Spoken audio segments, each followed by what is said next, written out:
Okay, so this is Vimeo. I've been using this for a couple years. There's like different pay or versions for this. I've been using the basic one.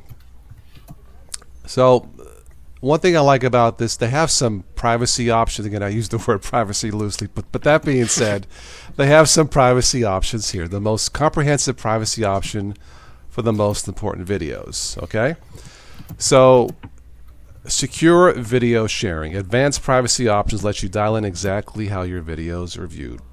I like this password protection. YouTube doesn't have password protection. As big as they are, you would think. It's kind of weird, right? But they have, you can lock, it says here, either select videos or the entire selection of album videos with the password. It says easy, and it's very easy. You can send private videos privately with the link and no password required. Enable permissions, unlisted review pages, let your collaborators watch and comment on edits privately. This is nice. This gives you an extra option. And by the way, on Vimeo, there's no ads. And then somebody said, well, Taz, how are you going to get paid? Well, you don't. Unless, remember I mentioned PayPal, like in the Patreon? You do not get paid on Vimeo unless you bring those PayPal and Patreon people with you to the new platform. Well, why should they do that? What did they get in return? Well, they still get to follow you, but they get no ads. I think that's fair. All right, so private uploading, collaborate in private. Your data is not for sale. Turns out being secure is pretty simple. Not sure about that, but that being said, we never sell your data to third-party marketers. We protect your data with enterprise-grade security. We let you control the privacy of your videos on and off Vimeo. Really, as the creator, that's what you're paying for, the extra features, and not the data selling. Now, they offer 4 versions of this Vimeo thing here. It's actually 5. The basic version is 500 megabytes a week. I believe you can upload 4K, and you can password protect some of the videos for free. Now it's only 500 megabytes, but at least that's like a starter package.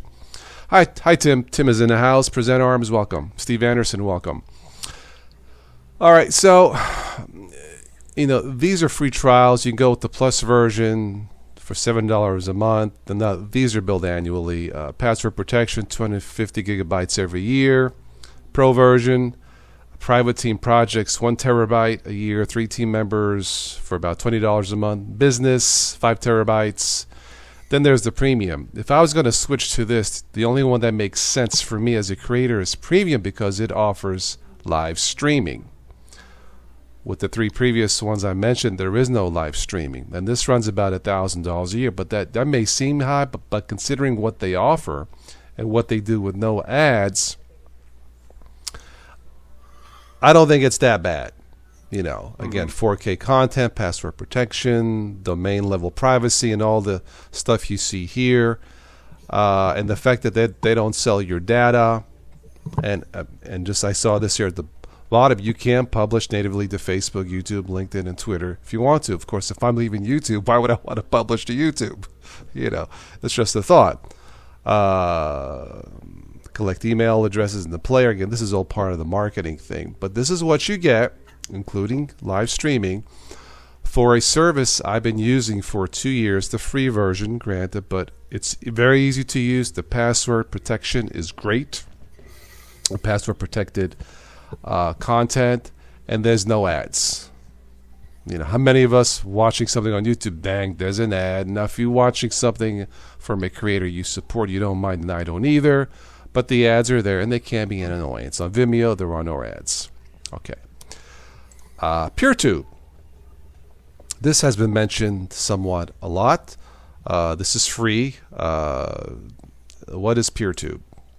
All right, so Pierre Tube aspires to be a decentralized and free alternative to video broadcasting services. It says here their goal is not to replace YouTube, but to offer something else, a choice. Great. A federation of interconnected hosting services. It sounds like something from Star Trek. But it's a network for interconnected small video hosters. There's more information here.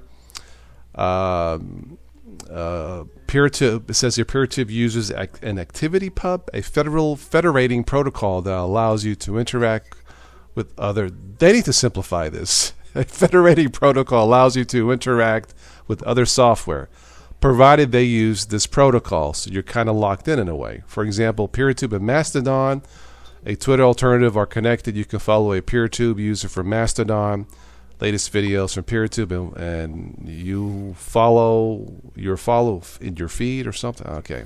And even comment in a Pierre Tube posted video from your Mastodon. Well, I don't use Mastodon. I probably never will.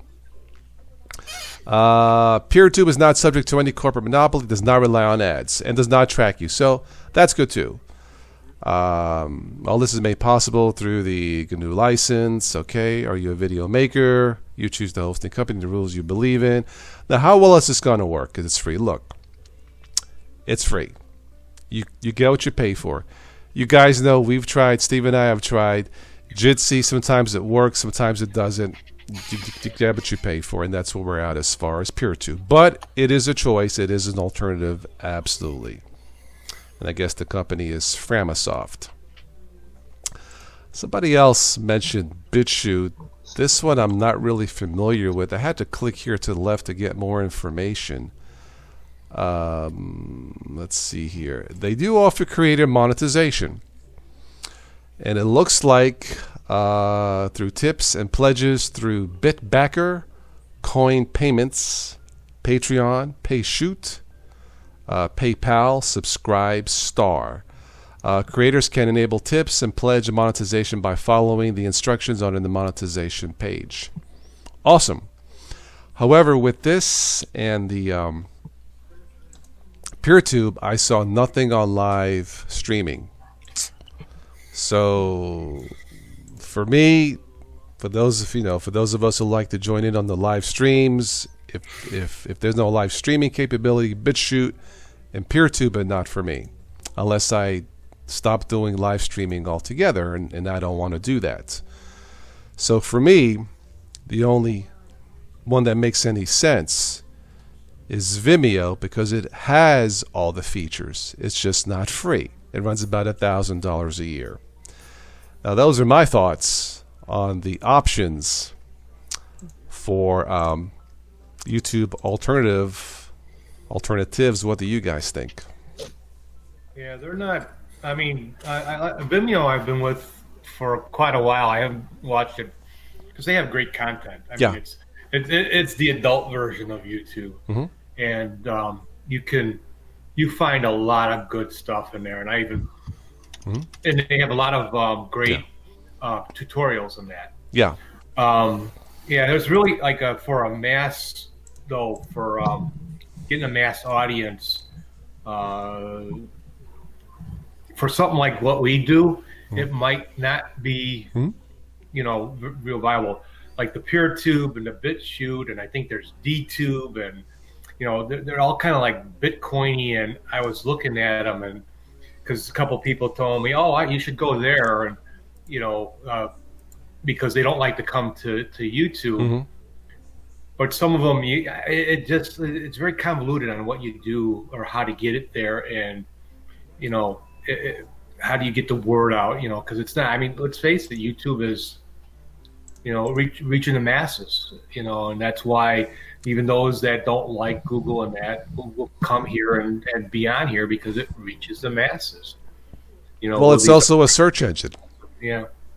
Vimeo is not a search engine. Neither is BitChute or PeerTube. But Vimeo has been around. It has proven itself. I think it started 10 years ago, maybe over 10 years ago. Yeah. So they've proven themselves. I've used it for 2 years privately, the free version. It does work. Haven't had any issue with hiccups or crashes or anything. It does work. It's just not free. But then the saying goes that you get what you pay for. Somebody mentioned DLive. I've heard of that too. But Go on, sorry. For me, Vimeo still stands as the best alternative. So, yeah. There is a lot of high-quality content on Vimeo. The brief amount of time I spent on PeerTube, unfortunately, I found that it tried to serve me a whole lot of really extreme content, and that really just turned me off. That's the thing there. There's less quote-unquote censorship. That could be good and bad. With Vimeo, at least, I can send out to my subscribers passwords. Hey, this is the video. If you want to tune in, tune in, you can watch the video. But I don't really post controversial or offensive content anyway. But it's nice to have the option to put the password protection in there. So again, is there a viable professional alternative to YouTube besides Vimeo?